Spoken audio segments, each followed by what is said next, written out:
Hey everyone, welcome back to another video. And in this video, I'm going to show you how to get your T-Mobile account number. Now, this video is going to be particularly useful for individuals.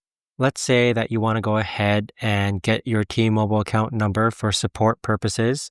Maybe you're on the phone line with T-Mobile and they're asking you for it. How do you actually go ahead about doing so? Now, this video is going to be short, sweet, and simple, guys. There's not going to be a lot of steps involved.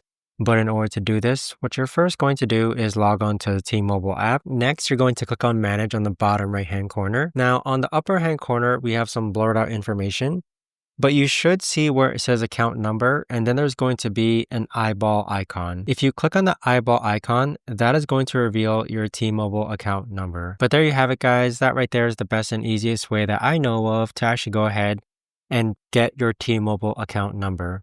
If you guys know of a better or easier way to actually do this, let me know in the comments down below. I would love to know.